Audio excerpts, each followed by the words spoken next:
Major funding for these broadcasts has been provided by grants from New York Community Bank, Capital One Bank, Eastern Consolidated, M&T Bank, Sterling National Bank, Meridian Capital Group, the Wickoff Organization, Customers Bank, Ariel Property Advisors, Chase Commercial Term Lending, Chase Mortgage Lending, Perfect Building Maintenance, Genova Burns. Additional funding has been provided by AKA Hotels, Corman Communities, AmTrust Title Insurance Company, AVR Realty Company, Bank of America Merrill Lynch, Bank Leumi USA, Briarwood Organization, CBRE, Citizens Bank, Cohen Equities, Colliers International NYC, Collins Building Services, Connect One Bank, CPEX Real Estate Services, Dime Community Bank, Douglaston Development, Levine Builders, Flushing Bank, Friedman LLP, Handro Properties, Handler Real Estate Organization, HAP Investments, Hodges Ward Elliott Inc., Investors Bank, James D. Kuhn Real Estate Center at Syracuse University, Kilroy Architectural Windows, Madison Realty Capital, Matone Group, Mercantile Bank, New Banks, Newmark Grubb Knight Frank, Optimum Window Manufacturing Corp., People's United Bank, Polsonelli, Rosewood Realty Services, SJP Properties, Stonehenge Partners, TD Bank, Terra CRG, the Knackle Group at Cushman & Wakefield, Marin Goff Family Foundation, the Moynihan Group, and these friends.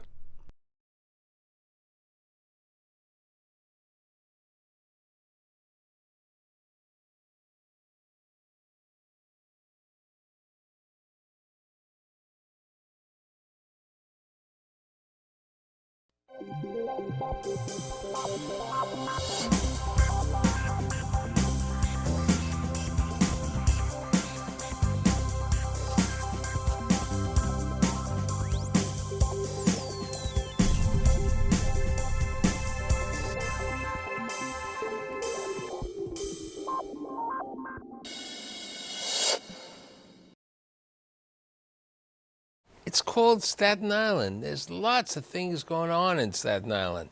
You know, certain people sitting over here even live in Staten Island. So today I've assembled this group of business leaders to tell us on what's happening in Staten Island. My guests today include Lester Petracca, who is the founder and CEO of Triangle Equities. The Honorable James Molinaro, who is the former borough president for 12 years of Staten Island, who's a government senior specialist with the firm of Pitta Bishop Del Giorno. The president of the Wheel, of the New York Wheel, Richard Marin. And last but not least, you can't do business in Staten Island or anywhere unless you have the right banker. I have Bill Butler, who's the senior vice president at Citizens Bank.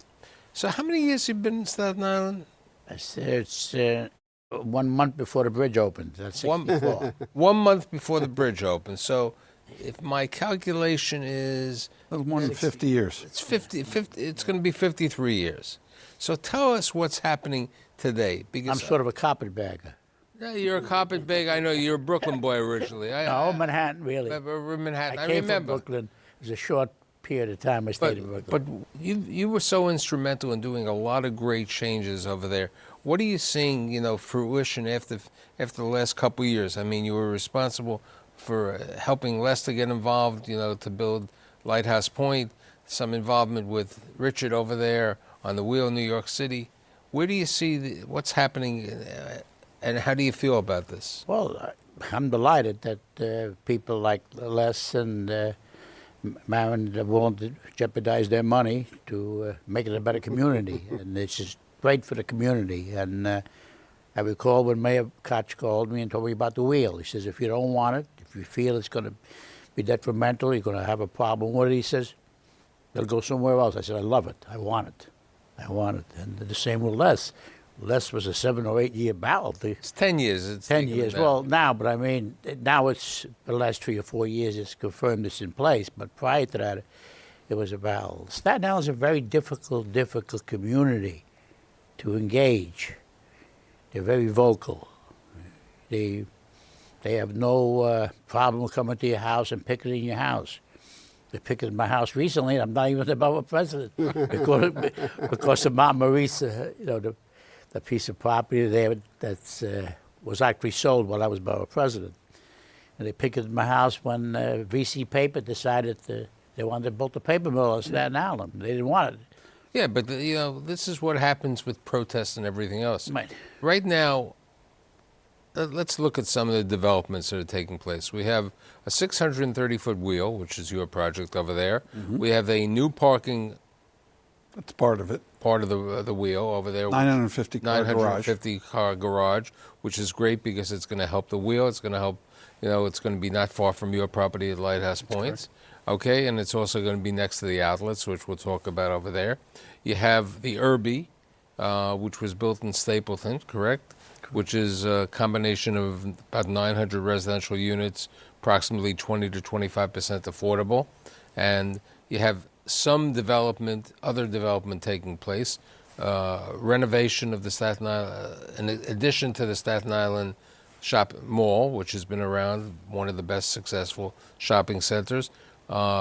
This development called Riverside, which is another. Don't forget the Empire Outlets. And of course the Empire Outlets. So all of this is taking Well, there's place. Charlton. You didn't mention Charleston. Charleston Center was built, 75 acres. An additional 13 acres was built when I left. I started that. How did the bank get comfortable in making an investment and lending money in Staten Island, besides the fact that they knew that you had a pretty good developer operator? Yeah, as James said, it's kind of a tough borough to do development in. There's not, what do we have, close to 500,000 people as a population compared to 8.4 for the rest of the city, or inclusive. And, I think recently with the rezoning that was under your administration, it allowed some of these projects along Bay Street and Stapleton to get rezoned and allow some of this waterfront development to get done. But when we look at Staten Island, there really hasn't been a lot of commercial activity. But it's the safest borough out there, right? You have the highest, right. you have the highest median income. That's correct. Yes. You have over, for your residential project, I think the stats show there were about 9,000 people that are making over 150,000. You have the free ferry that gets right into New York. So from an investment perspective, we're looking at, in 15 and 16, 30 some odd thousand new units coming on in New York City residential rental, which is an extraordinary amount, and it's probably less than 1,000 in Staten Island. So it was a pretty straightforward analytical decision to say, 70,000 people coming from Staten Island on a daily basis to Manhattan, and the capture rate for a couple of projects with less than 1,000 units, very, very high. Well, you have 35,000 residents that commute each day into Manhattan for, to their place of work. You have 2 million visitors that the Coast Guard counts. When you get on that ferry in the morning, you get counted by the Coast Guard. Right in the terminals, you go to their counts you to make sure it's not overloaded. We get 2 million visitors a year going nowhere. They just come in and go right back. Something else is going to take place in Staten Island. I mean, last week I think they announced the new citywide ferry system. Correct. And the citywide ferry is going to be going to a variety of the boroughs and other distinct locations. And I believe they're going to be opening up in Stapleton, maybe one stop. Well, we've got a fairly strong and concerted push, all of us together, on making sure that Staten Island is part of that citywide ferry service, and we have the support of both the borough president of Staten Island and the borough president of Brooklyn, because I'll give you an example. I sit on the board of the College of Staten Island now, and I asked them just in passing what percentage of their students are residents of Brooklyn. Blew me away. 21%. Yeah.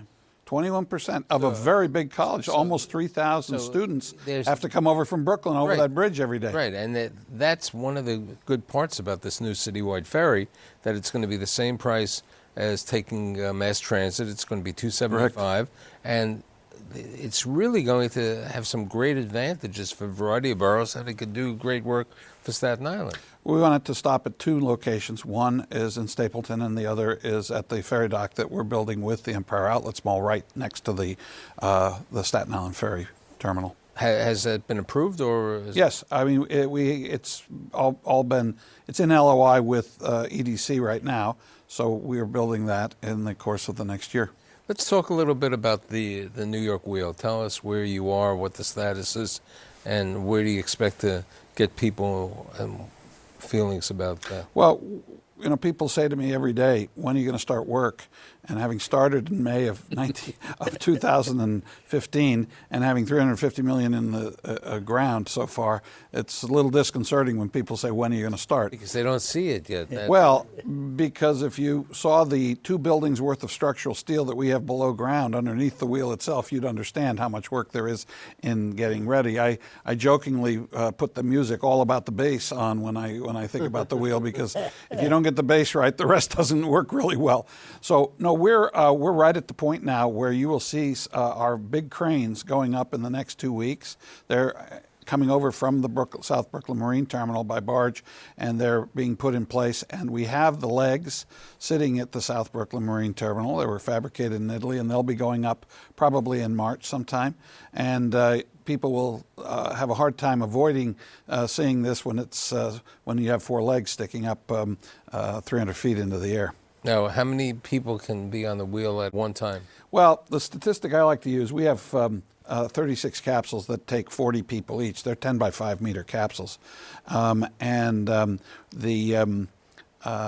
1440 per cycle of 38 minutes, which means 2,200 per hour. And the statistic I like is the Empire State Building has an uplift capacity with its elevators of 1,100 per hour, and the World Trade Center has about the same. So we effectively have the observation uplift capacity on our wheel of those 2 observation attractions combined. Now, besides going around on the wheel, are there other attractions tied into the wheel? Well, first of all, going around the wheel is not just sitting in the capsule looking out. We have an entire really well-produced visitor experience that's video and audio. We're spending a huge amount of money to make this an immersive experience. And that includes the pre-show. We're going to do some really interesting things that engage the working harbor, the whole immigration thesis of the Statue of Liberty, Manhattan, even Coney Island. We're throwing in a little bit of everything into the pre-show. But we also have a secondary attraction, which is done by the people who do all the simulators at the Smithsonian. A group by the name of PulseWorks is putting all of those in for us down on the lowest level. So there'll be really sort of the major attraction of the wheel ride, and then a minor secondary attraction. What's the status of the lights?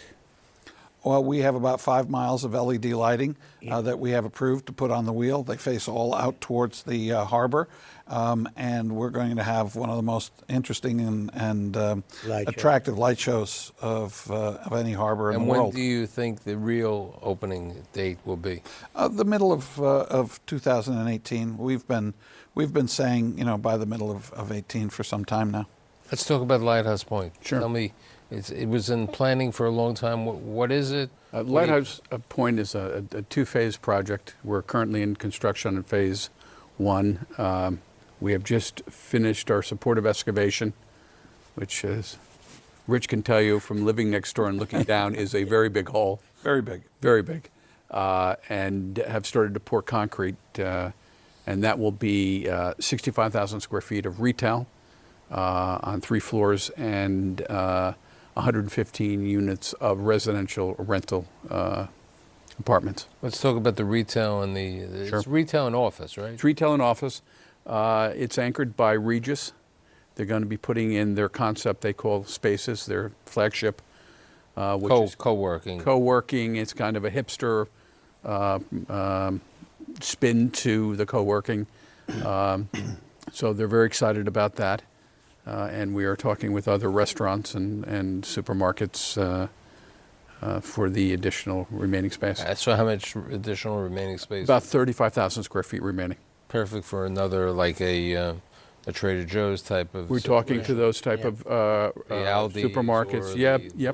Yep, it sits in a food desert. That's one of the reasons why we're after that type of user. And we have so many restaurants that are interested in the space. A couple of weeks ago, I did a show on retail, and all the guests were talking about fast casual is a major item today. Sweet Greens and some of these other places, that's really doing well, the fast casual. I'll bet you you're going to see more polished casual, which is the upscale version of fast casual. Fast casual is a little more down market than I think we and Leicester and even Empire Outlets want to go. Absolutely. We want to go with polished casual. Right. Yeah, and we're talking to several. We have phase 2, which, as I think you're aware, Starwood, we signed Starwood at Weston to 175 key hotel. And we Are you going to have catering facility in 20,000 square feet of catering. There'll be a rooftop bar and pool. There'll be a lobby bar. We're taking actually building number 8. As part of the second phase, there are 6 historic buildings. We're taking one of those buildings and we're using it as the lobby from the Esplanade For the along the hotel. waterfront for the hotel. And it actually comes up to the elevation of the lobby, and that's where the hotel bar will be. So yeah. When do you start phase 2? We're about 12 months away from phase 2. We're under design right now. We're actually playing with what type of structural system we want to use. But yeah, we should be in the ground in about 12 months. You know, it will be the first 4-star hotel in Staten Island, and as you know, Bill and Jimmy have pointed out, you know, there's 500,000 people on Staten Island, the highest median income in the city of New York, with about 500 total rooms. Let's talk about the Empire Outlets. How many square feet is that? That's about 1.1 million in total square footage, including the garage. It's about 330,000 square feet of retail. They're going to have 100 to 110 stores. They're about 70% leased up right now, with their anchor tenants being Nordstrom's Rack. They're going to have what is considered to be the biggest and most active Nike factory store in the world. H&M and a lot of other upscale people. They're going to be having the Gansevoort Market, so the same kind of polished casual. You're going to have a half mile of the most commercialized, tourist-oriented And venue part of it on the also- harbor in New York. And they're building a hotel also, aren't they? They are. They haven't announced their flag yet. They're going to announce that in another month or so. When do you think their hotel, they'll break ground on that? You know, it's all structurally part of what they're building right now, and you can actually see the spot where the hotel is going. Okay, so the hotel is going to be part of the outlet. It's an enclosed outlet mall, right? Well, no, it's actually an indoor-outdoor outlet mall. It's got view corridors, got 4 view corridors to keep everybody feeling good about the fact that they're not losing their views of the harbor. That's a requirement under the new zoning that we had created. When people say, oh, are you on time or on budget? Let me tell you, all 3 of the projects, and Lester knows this very well, surround one of the busiest transportation hubs in New York City. And, you know, you have not just the ferry coming in and out, but you've got trains coming in and out. And I look down on his site every day from my terrace, and I see all the work they're doing on both sides of that tunnel that runs right through the middle of his It's site. also a designation spot for the bus. Yeah? The bus service comes there. The train comes there, the one train that we have. And you're starting out with 2 million visitors. There's different people every day. I mean, that's something. You're building something that where you need people to come in. But Jimmy, I'm going to correct you on one thing. It used to be 2 million. It's 3 million now. Well, I don't know if it's cheap. Our numbers show that it's almost 3 million visitors. Here's a And comment. growing. And growing. And growing. And You know, growing. it's nice to have residential rental apartments, but if you want to keep people in Staten Island, I think you need to build some more homes and some more condominiums. Do you see that taking place? Well, you take where Irby built. There's both But sides. that's a rental. Yeah, but there's both sides that are still built. Now, I don't know if he has an option on those 2 pieces or not, that I believe he does. To the left and to the right, because he only... He does. He has an option on Dave both Barry sides? does, yes. He has an option. He can build condos there if he wants to. There's a lot being built on the Bay Street corridor too, both rental and condos. So you're seeing more and more. BFC, who's building the outlet mall, There's a has just picked proposed up zoning change. property there. There's a proposed change Yeah. for Victory Boulevard now. And you're going to see more. I believe you'll see more and more that they will build off of what we've begun with the revitalization of the North Shore of Staten Island. See, one of the advantages you have there is you have the infrastructure, where on the South Shore you don't have the infrastructure. The South Shore is going to remain the same for many years to come. They don't have the sewers, they don't have the electric power, they don't have the water. You know, you're a New England-based bank. When you went to committee and you were telling them about Staten Island, how was their thoughts about it? Because, you know, it's a place that people heard of, but it's not well known. It's always considered the outer borough, right? It's really It's like the fifth borough, stepchild, people right? said. It's the Well, stepchild. but we look at that, and I really see two parts to Staten Island. You have the waterfront down there by St. George. We really consider that more a part of Manhattan. Because you get out on your site, Lester, and the wow factor is extraordinary. Yeah, that's right. You look at Manhattan, you look at Brooklyn, you look at Jersey City, you look at the Statue of Liberty, and if you want those views from Manhattan, you're going to be paying, what's the average cost for Manhattan or a co-op in New York? Manhattan is $1.3 million, $1.350 million. The average cost of a home, Staten Island, is $450,000. The affordability is so good in Staten Island. So just the sheer economics make it such an attractive event. And it's only started to move now, the price. Yeah. I saw stuff on Jersey Street for sale for $1.5 million that you could have bought 10 years ago for. Yeah. And whether the audience knows it, I mean, we obviously are aware that Staten Island ferry is free. So you can come to Manhattan, to right. the wheel, Yeah. to your site, Lighthouse. You can go to work in the morning. You can park at your new 950 That's right. spots. Wait, isn't $8 there a a day. baseball Manhattan for free. stadium there? Yeah, right. The prettiest They minor league represented- ball field in America for 15 years in a row.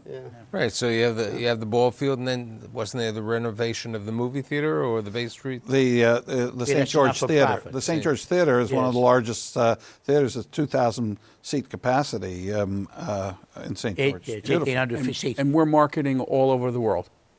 Yeah. All over the world.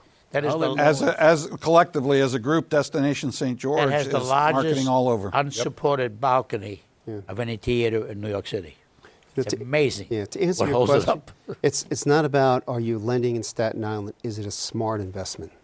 And I think that's what we're acknowledging. Yeah, It's a I smart place to had invest your met money. somebody who watches my show, and I invited him, and Notaro, and he's been in Staten Island. He and his wife for 30 years, Yeah. and he's been a developer. I think he has one of the few hotels over there. He said to me, I like it this way. It's been a hidden gem. People, I haven't had to open it to the public because of the privacy over there. Well, my son lives there now too, and he moved from Williamsburg there. So he's the quintessential model of the new resident for St. George.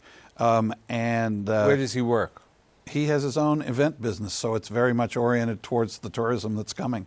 And what's interesting is if you look at that new movie that came out called Doris with Sally Fields, when she tells a bunch of hipsters in Williamsburg that she lives in Staten Island near the ferry, they all give her a high five and say, "First wave, Doris, first wave." Yeah.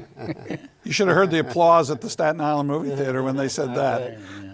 That's It's cute. becoming the place. It's the go-to place. Now, what happened to the racetrack idea, Jim? Wasn't there once the NASCAR? Yeah, that was when Belly Up, the community was opposed to it because they handled it wrong. I'll be perfectly honest with you. They handled it wrong. And what about the zoning? At one time, it was a very difficult thing to build housing by the backyard requirements or something. Yeah, I changed that. I demanded that every house have a 30-foot backyard because you could have built, and they did. They built many homes, whether you believe it or not, with a 4-foot backyard. You couldn't put a baby carriage there. The changes I made cut down on 75,000 additional homes being built. And that was fine.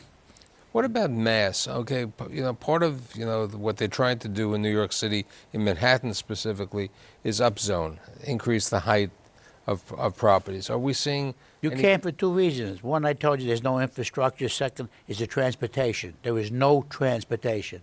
Staten Island has 268,000 cars registered on Staten Island. 18% of all the automobiles registered in New York City registered on Staten Island. We have 500,000 people, and you got 268,000 cars registered. Every house has 3 or 4 because there's no choice. There's no transportation. You get on a bus in Tottenville in the morning to go to work on 48th Street, you're talking about a 2-hour trip, the longest in the United States. So you can't build these massive buildings. So you have to build a certain limited amount, is what you're saying. over Well, there. so what they built in 1 and 2 family homes. They're built in, and keeping the population down. And every one of those homes has 2 or 3 cars. I mandated that when you build a home now, you need 2 parking spaces off the street. for your house. 2 off the street. I have a question. You got EB5 money. We did Or- 206 million. So foreign investors had to, when you went to China or to other places, I'd say most of it was from China, how difficult was it to sell to the foreign investors, the EB5, to invest in Staten Island? Wasn't any problem at all. No, because my comment is not the difficulty. My comment is really relationship to the idea of institutional investor, foreign investors, and other investors making a decision to go into Staten Island. And that's really that I'm emphasizing. I won't deny that we occasionally run into people who say, I don't know, it's in Staten Island. I'm not sure that's close enough to Manhattan for it to be a productive commercial investment.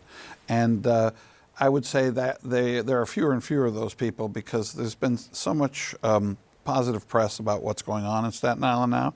And I think people who come over, I make a point of just getting them over there. Once they get over there, they see how fantastic the view is, as you said. They see how much construction there is going. You can't believe how much construction there is along that North Shore corridor between Lester's operation, my operation, and the Empire Outlets. You'd swear you were in Midtown Manhattan with all the building that's going on. And historically, we talk about 2 million people riding it as tourists a year. They really didn't have anything to do once they got there. And what we're done is we are creating a product both through the 3 projects of giving them a reason to stay. And we're working on signage collectively. I'm going to ask you a simple question. You've developed in the Bronx, you've developed in Brooklyn, you've developed in Queens. What brought you to Staten Island? This site and the projection of what the North Shore of Staten Island was to be. And we've been on it, as you know, 10 years, and we've believed in it for 10 years, and I think more and more people are believing it. We have signed and will be announcing very shortly our food and beverage, which is a national firm, Starwood, a 4-star hotel. People see what's coming and what's there. And that was the reason why I changed the building code, that downstairs you can't have apartments no more. You created a community where people could go to the dry cleaners. You go down to the South Shore, you want to buy a container of milk, you have to get in your car. And go 2 miles, they buy a container of milk. That's suburban living. So wait, at the Irby, there's retail underneath? Yes. Yeah, there's restaurants down there, there's dry cleaners, there's so few. It's a community, but you could exist without a car. So if you want to go to the Hamptons, you rent a car for the weekend. You don't need a car at that expense. Where on the South Shore, you must have a car. And as soon as your children are 17, they must have a car.